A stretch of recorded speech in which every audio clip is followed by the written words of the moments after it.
안녕하세요. 오늘의 사연 지금 바로 시작해 볼게요. 술 때문에 어디 가서 말도 못할 큰일을 겪었던 추억이 생각나서 저도 한번 저희 이야기를 해보려고 합니다. 자랑할 만한 일은 아니기에 누구에게도 말한 적은 없는데 익명이 보장되는 이곳이라면 마음 놓고 이야기를 해도 걱정이 없겠네요. 벌써 몇 년 된 이야기이고 자세한 부분은 기억도 가물가물해서 잘 나지를 않습니다. 당시 만나던 여자친구와 있던 일화인데 그 여자친구에게는 여전히 비밀로 간직한 이야기이긴 하지만 지금은 알고 있지도 않을까 그런 생각이 드네요. 술 취하면 개가 된다는 말이 딱 저를 위한 말이라고 생각했습니다. 그때는 술 잘 마시는 게 자랑거리고 멋진 거라 생각했던 철없던 시절이었기 때문에 보통 한번 술을 마시기 시작하면 다음날에 필름이 안 끊기면 술을 좀 덜 마셨구나 생각할 정도로 틈만 나면 술 마시고 취하는 게 일상이던 시절이었지요. 아무튼 그 당시에는 지금 다니는 회사가 아니고 경력 쌓겠다고 들어간 회사에서 일을 할 때였는데 교통이 워낙 불편하던 곳이라서 회사랑 가까운 곳에 자취방을 구해서 지내고 있었습니다. 근처에 공장도 많고 땅값도 싼 지역이라 중소기업도 많이 위치한 지역이었습니다. 그리고 가까이에 대학교가 딱 한 개 있었는데 어떻게 근처에서 술 먹다가 알게 된 여자하고 이렇게 저렇게 잘 풀려서 연애하는 사이가 되었습니다. 여자친구는 그 학교에서 공부를 하던 대학생이었고요. 여자친구는 당시에 대학교 기숙사에서 지내고 있었는데 하루는 저희 집에서 신세를 져도 되느냐 묻더라고요. 안 된다고 할 이유가 없었지요. 잠은 한숨도 안 재울 거라고 준비 단단히 하고 뭐라고 너스레를 떨고 있는데 그것 때문에 저희 집에서 자는 게 아니라 저한테 부탁이 있다고 하는 겁니다.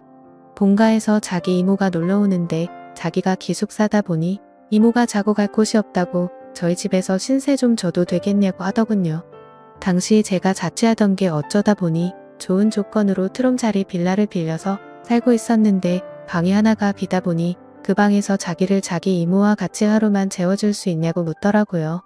김이 새기는 했는데 그날만 날도 아니고 이렇게 여자친구 한번 집에만 들여서 재워주면 저한테도 앞으로 나쁠 게 없고 자연스럽게 우리 집에서 자고 가라는 말을 할 수 있겠다 싶어서 그러라고 했습니다.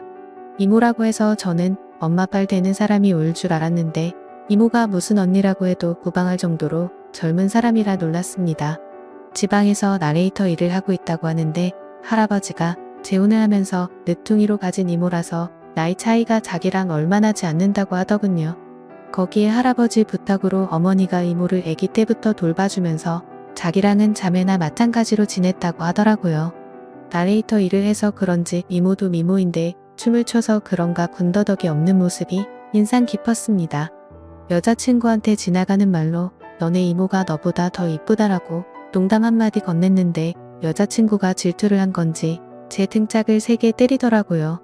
아무튼 여자친구도 미모가 어디 빠지는 사람은 아니었는데 모델급 정도 되는 여자 2명을 끼고 돌아다니니 주변 남자들이 저를 부러워하듯 쳐다볼 정도였습니다. 물론 그 시선이 제가 아니라 눈부시게 예쁜 두 여자한테 향한 것이겠지만 왠지 그 두 여자들과 같이 있는 저를 시기 질투하는 듯한 느낌이 들어서 왠지 모르게 어깨에 힘이 들어가더구며 누가 뭐래도 그 여자들하고 같이 걷고 있는 건 다른 사람이 아니라 바로 저였으니 말이지요. 아무튼 같이 근처에 있는 호프집으로 가서 간단하게 술을 한잔 했습니다. 여자친구 이모한테는 멀리서 여기까지 무슨 일이냐고 물었는데 여자친구가 지금 자기가 구상 중인 사업이 있어서 그것 때문에 이모가 도와주러 온 거라고 하더라고요. 지금이야 인터넷에서 아무나 장사할 수 있게 플랫폼이 잘 되어 있지만 그때는 그렇지 않았습니다. 그리고 인터넷 쇼핑 사업이 대박을 칠 수 있는 사업 아이템이라는 인식이 막 자리 잡기 시작한 때였기도 했었고요.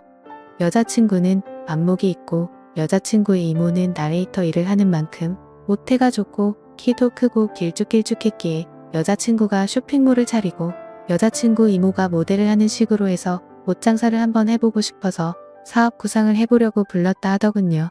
저도 마침 회사에서 하고 있던 일이 판매업 관련이고 유통 전반적인 부분에 대해서 제가 지식이 있었기 때문에 제 의견을 물어보고자 제 도움도 필요해서 상의 한번 해보고 싶어서 자리를 만든 거라 하더군요.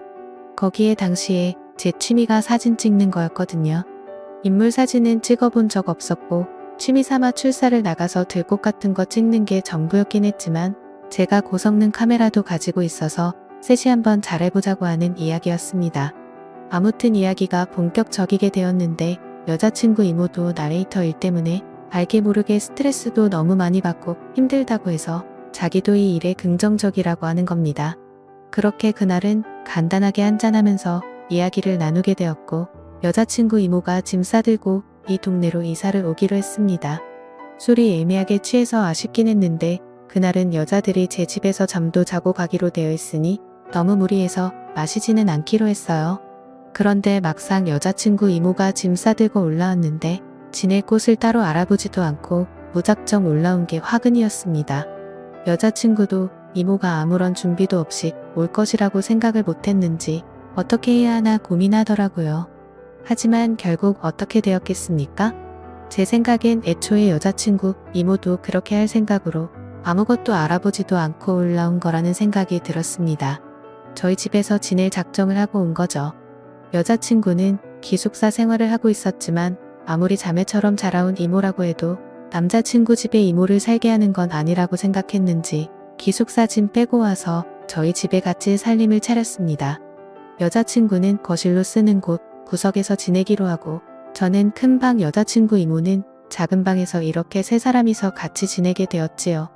저는 회사 일이 있었기 때문에 많이 도와주지는 못했지만 두 사람이서 아주 열심히 하는 것처럼 보이더군요. 원래 혼자 지낼 때는 집에서 반주도 자주 했는데 같이 살게 되면서 술을 못 마시게 되니 그게 참 불편했습니다. 이제 어느 정도 여자친구 사업이 가닥이 잡히고 시범 케이스로 몇 개 물건을 팔아보기 위해서 제가 사진을 찍어줬습니다. 인물 사진은 처음 찍어보긴 하는 건데 카메라 안에 담기는 여자친구, 이모의 미모가 보통이 아니더라고요. 아무튼 그렇게 시범타로 물건을 올려서 팔기 시작했고 예상외로 반응이 좋아서 몇 발 안 되긴 했지만 물건을 전부 매진시키게 되는 기염을 토하게 되었습니다. 그때는 아주 사업이 잘 될 거라고 잔치 분위기였고 그 분위기에 술이 빠질 수는 없었지요. 기쁜 날이기도 하고 어쨌든 이 성공에 저도 한몫 보탬이 되었다 싶어서 고주망태가 될 때까지 술을 마시게 되었습니다. 그런데 술이 들어가니 그동안 참아왔던 게 한 번에 터지게 되더라고요. 셋이 지내게 되면서 그동안 해야 할 걸 못하고 지냈는데 여자친구 이모가 술이 약해서 잠을 자러 방에 먼저 들어갔거든요. 여자친구랑 둘이 술을 마시고 있다가 저는 기회만 보고 있었습니다만 여자친구는 그래도 이모가 있는데 어떡하냐면서 자꾸 거절을 하기 시작했습니다. 그러다가 여자친구도 저랑 더 술을 마셨다간 뭔 일이 나도 나겠다고 생각한 건지 자기도 이만 자야겠다며 저보고 방으로 들어가라고 하더라고요. 힘이 팍 세기도 해서 그냥 술이나 더 마셔야지 하는 생각이 들어서 여자친구한테 오늘은 내 방에 들어가서 자라고 했습니다. 그리고 혼자서 술을 더 마셨어요. 평소보다 긴장을 하고 마셔서 그런가 술이 잘 취하지가 않았는데 혼자 마시기 시작하니 순식간에 어지러워지기 시작하고 취기가 빨리 올라오더군요. 여자친구 이모랑 셋이 같이 살게 된 게 제 계획도 아니었는데 그것 때문에 아무것도 못하게 되었다니 속상하기도 하고 매몰차게 거절한 여자친구가 괘씸하기도 한데다가 술 기운도 오르기 시작하니 서운한 마음도 들더라고요. 그래서 이모고 뭐고 내 집에서 내 맘대로 해야겠다 생각해서 여자친구가 자고 있는 방으로 들어갔습니다. 여자친구는 저를 거절하는 듯 하더니 결국 저희는 숨을 죽인 채 밤을 지새웠죠. 그리고 그대로 잠든 것 같은데 아침에 머리가 깨질 것 같은 숙취에 일어나서 보니 제 옆에는 여자친구가 아니라 여자친구 이모가 있더군요. 이게 무슨 상황인가 싶었습니다. 제가 술에 취해서 꿈을 꾸고 있는 건가 싶기도 하고 가만 기억을 되짚어 보니 여자친구 이모가 자러 간다고 방에 들어갔을 때 제 방으로 들어간 건가 싶은 기억도 나더라고요. 그리고 저는 당연히 여자친구가 제 방에서 자고 있을 거라고 생각을 하고 그 방으로 들어갔던 거고요. 저는 살금살금 아무 일도 없었다는 듯이 방에서 나와 거실에 있는 여자친구 이불 위로 몸을 숨겼습니다. 정말 술이 일찍 깨서 잠에서 일찍 깨어난 게 천만다행인 듯 싶더라고요. 여자친구 이모도 술에 골아떨어져 있던 상황이었으니 속으로는 제발 기억을 못하고 있기를 기도하고 있었습니다.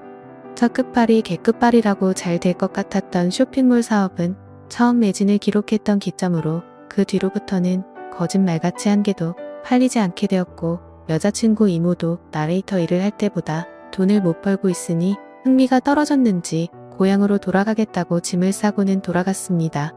그 뒤로 여자친구랑은 몇 달 더 만나다가 헤어졌는데 문득 그런 생각이 들더라고요. 여자친구 이모가 과연 흥미가 떨어져서 돌아간 건지 아니면 그날의 일을 기억하고 있었고 여자친구한테 미안한 마음에 그냥 일을 접고 돌아가게 된 건지 말입니다. 진실은 그날의 일을 겪은 여자친구 이모만이 알고 있겠지요. 헤어진 뒤로는 당연히 소식도 들리지 않고 저도 회사를 옮기게 되면서 그 지역을 떠나오게 되었으니 살아는 있는지도 모르는 상황입니다.